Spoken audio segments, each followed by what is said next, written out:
The King, Conor McGregor.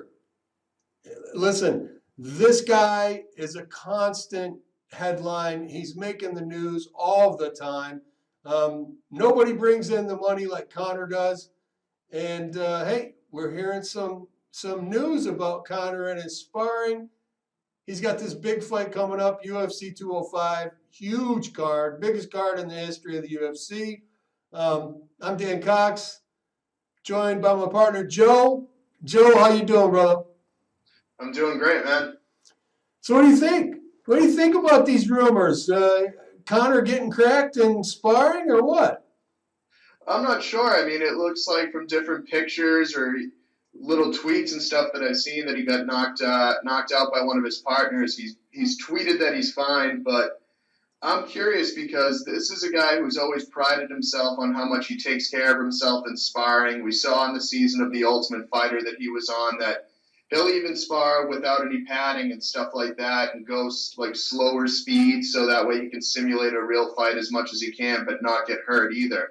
So that's why I'm not really going to buy into some of the rumors until I actually hear from the man upstairs that he's not going to fight. But it's curious that, what if he what if he's in the midst of changing what he's been doing training? I'd be curious, especially after the two wars with Diaz. And that's a huge point right there, Joe, because listen, it could be, we both know if he did get knocked unconscious and he's going out and this becomes news, obviously the athletic commission is going to step in. He's going to end up with time off. He's going to possibly miss the event.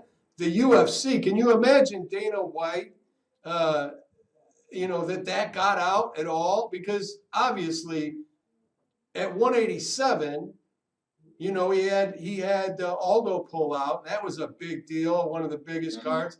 Now we've got this one. But could it be that he's bringing in some better sparring partners, or maybe the wars with Diaz that he did have, maybe it took a little toll on him. I don't know. Yeah, it's interesting. It could have been the fights with Diaz, or it could have been him changing up his routine. But I would think he'd be slowing down his sparring a little bit in preparation for the Alvarez fight because he's on the home stretch now. You don't really need those full speed sparring. I mean, the biggest talk that me and you have been having over the past couple of years is how much guys are sparring less and less at that full speed because everyone's getting hurt in the gym. Yeah. And you've seen so many guys pull out in big fights. Aldo pulling out. Habib at 155, who's fought, like 3 times in the past 5 years. Guys got to be better about taking care of themselves. And you can't have too much full speed sparring. It's not going to help you. That's right. And if we take a page from what he was doing prior to his last fight with Diaz, he was working on his jiu-jitsu and his ground game. Now he's going against the champ, Eddie Alvarez. We both know, listen, Eddie is a pressure fighter. He tends to get hurt every single fight. If that happens to him early in this one, he's not going to recover, I don't think. But Eddie will take him down. Eddie won't stop until he gets him down. You would think Conor would be spending his time on takedown defense, ground game, getting back up. So it doesn't make much sense to me. Yeah, it doesn't make sense that Conor would be looking to push the pace against Alvarez too much because that's going to cause him to walk right into either a double leg or Alvarez has always been a pretty good counter puncher. Yeah. Conor's a lot more precise than, Gilbert and the other guys that he's fought. But I see at that fight, Alvarez coming in with the same game plan he had against Pettis. Put him up against the fence, stay on top of him the entire time. The worst thing that Alvarez could do is give Conor too much space to work with. Conor has that nice long side kick that he likes to probe the distance with, and then he comes forward with that left hand. You got to stay on top of him. You got to put Conor's back against the fence. Can't let him control the center of the octagon. No doubt about it. If you're going to beat Conor, especially at 155, 145, you've got to pressure him. It's got to be an in-close, dirty fight. You can't give him that range where you're on the end of those punches and kicks. So, and listen, Eddie's been around a long time. Eddie is one of the toughest guys you're going to see. He is a smart man. He's not going to come into this fight trying to prove he can take the punch to land the punch. In my opinion, I think Eddie knows he's got to get inside. He needs to take this fight to the ground. At the very least, get him against the cage, dirty box, rough him up, wear him down, make him carry his weight. Conor has had problems with conditioning. So even though he went 5 rounds, I don't want to say he's not in shape, but that's not been his strong suit. Mm-hmm. Yeah, Conor's had the benefit of being able to run through that 145-pound weight class and be putting guys away. The higher up in weight that you go, that left hand isn't going to be able to drop guys the way it was before. We saw he dropped Diaz a couple of times, but the difference between dropping Diaz and dropping someone like Max Holloway, who's a lot smaller, these guys are getting back up. Alvarez has been hit by some really hard guys, some big guys before. He's not afraid to get in there with Conor, but I think the difference is you're not going to see him running into those shots. He's patient. Yeah. Well, I mean, he's definitely a true veteran, and if you take a look at, when Conor fought another wrestler, Chad Mendes, until Chad gassed, I mean, he was able to take Conor down at will. Yeah. And with Eddie, this is another man that has got elite wrestling that has a really good ground game. I mean, people sleep on his ground game because he's such an entertaining fighter. He stands up, he's willing to take one to give one. Like I said, he gets hurt in almost every fight and comes back, and that's you love that kind of effort and heart. You love to see it. I hope he doesn't let that happen in this fight because Conor does hit extremely hard for the 155 division. And listen, Nate has got a beard, and he dropped Nate. So Eddie needs to fight in tight, and he needs to fight dirty in here. Now, the other thing I wanted to touch on with you, Joe, was do you think that Conor's head games and everything he's been able to get away with up until now that's really worked, do you think that people are starting to catch on and a guy like Eddie is able to kind of absorb that and understand that this is just a game? Sure. I think, the first loss to Diaz, I think that definitely showed some cracks in Conor's armor where suddenly the bully had been knocked down, where guys weren't going to buy into the hype as much anymore because he had just dropped Aldo in 7 seconds. So the hype train was running at full force. So now we're starting to see that he's running into these crafty veterans, the Diazes, the Alvarezes, these guys that have been in wars for years where they've heard every single insult in the book. They're there to collect their money and knock somebody out.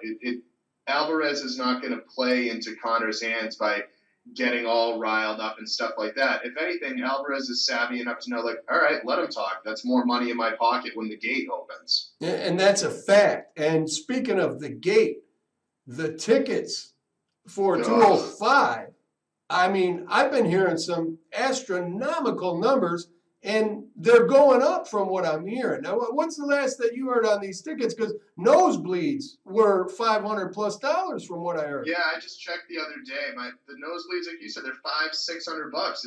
It's not worth it. When I went in Boston, $500 or $600, I might as well have been able to get into the cage and high five Dominic Cruz. Yeah, it's absolutely crazy. Vegas doesn't see ticket prices like that. I mean, they're going to make their money in New York, but I don't know who's buying these tickets. I'll tell you what, the card is so stacked, and there's so much hype behind Conor. They're going to sell it out, and it's in New York, so they're going to sell it out.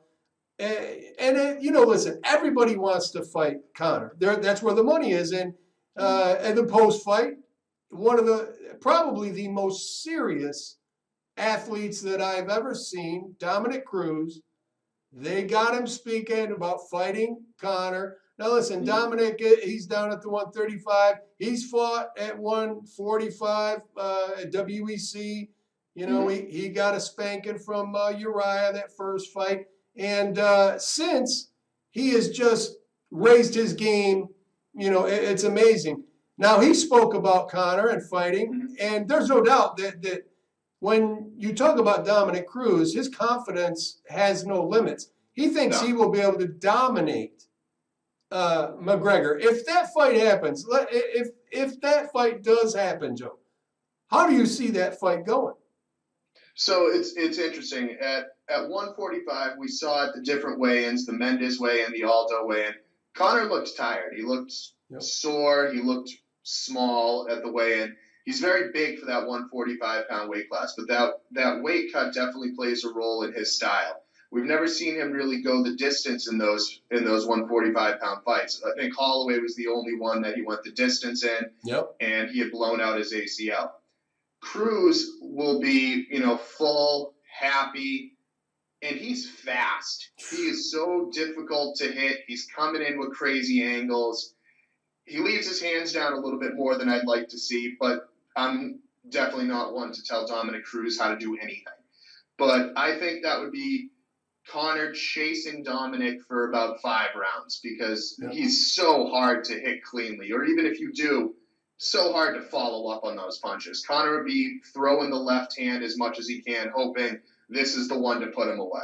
Yeah, and the thing about Dominic Cruz is after suffering those injuries back to back to back, having that time off, he came back a different fighter. Cruz was not a finisher in any way, shape, or form. Dominic was a guy that, and like you said, he might have his hands down, but he has such an unorthodox style, and he fights from southpaw, he fights from orthodox, but he's just so unconventional, and you don't know where he's going to be, from angle to angle. He's all over the place, but he's put on some muscle. He throws his punches a little harder with a little more bad intention, and I really think that Dom's a different fighter right now than he was prior to the injury. I really think Cruz is a handful for anybody from 155 down. And you've seen him fight someone that was faster when he fought Demetrius, and he beat Demetrius Johnson. Mm-hmm. So, and people say, well, Demetrius is 125. He's 125 because there is now that division. He competed at 135, 145. So did John Dotson. And he had a lot of success there. Yeah, damn right. Elite, an elite fighter. So, those guys they're down in that division for a reason. Now, Demetrius, he's not getting the money and the attention. The 125ers aren't getting that attention. Obviously, they're coming out with the tough show to try to build up something there for him. But I see him moving up as well. Just like Cruz, I see Mighty Mouse moving up as well. I think so, too. I think that him versus Cruz would be a much more interesting fight than it was, was it 7 years ago the two of them fought? That's a lot of speed, a lot of technique, the two of them going at it. I like the idea of Cruz moving up too, or even taking on someone like Frankie Edgar. I think that's an interesting fight. There's still a lot for him to do at 135, but he has been the victim of so much bad luck throughout the course of his career. I wouldn't be surprised to see him start calling out McGregor, asking for McGregor. He's also a great wrestler. To see him impose that footwork, those outside singles and trips and stuff, he could hit Conor with some interesting stuff that I think Conor wouldn't see coming. He's coming out of a smart camp with some good coaching. Cruz and Conor would be an interesting fight. No, there's no doubt about it. And I don't care. You can watch tape on Cruz all day long. Until you're in the cage with him, you cannot prepare for a man like that. It's like preparing for John Jones, except times 10. Cruz is unique. He's totally unique. And when you've seen Cruz fight the ex-champ, right? And, he hates all of the, what does he call them, alpha fails? Now, that was a fight where you had a man that imitated the style of Dominic Cruz, and he did it really well until he got in there with Dominic Cruz. And when Cruz actually was putting on the movement and doing what he naturally does, he became flat-footed. Oh, yeah. And TJ has such impeccable footwork, working with Dwayne Ludwig, and he was swinging at air. I mean, a ton of swings and misses. I know a lot of people say that he won the fight. I've watched it back numerous times. I was also there, too. I thought Dominic won the fight. I thought it was close, but it was clear. He's so hard to hit. He's so elusive, and he's peppering you with shots. I Well, think that he loses some power because he's not able to sit down on his punches just because of all the movement, but that's fine. that's right. And you made the point there that, TJ missed. He was hitting there, and that looked bad because he was missing. It wasn't close. He was missing really bad. Now listen, the next show that we're hitting, we got to talk UFC 205. We got to break that card down. But let me get at least this prediction from you now. If everything we're hearing is not true about Conor and he is fighting, him and Eddie go in there, what do you see happening in that fight? I think people are sleeping on Eddie Alvarez. I think he either outpoints Conor for a decision or he finishes him late in the 4th round. He's riding high off the big win off Rafael dos Anjos. I think this is Eddie's night. I agree with you. I have a funny feeling. I really like Eddie. If Eddie makes it out of the 1st round, if Eddie fights a smart fight, we're going to know in the 1st round how this fight's going to go. And I think Eddie has the ability, beyond a doubt. He is a smart fighter. If he game plans, he goes in there with the right game plan, he's going to win that fight. And that's going to be huge because there'll be a number 2, of course. Big money will be made, and we'll be talking about it again. So, hey, until we're able to get up and get this next show out and do the 205, I don't want to touch on it anymore. But this talk of Conor getting knocked out, I had to touch it, man. Thank you for your opinions, Joe. You are a very smart man, and hey, I'm proud to say, my new partner, Joe, you're gonna have to see our faces once a week from here on out. So get used to that face.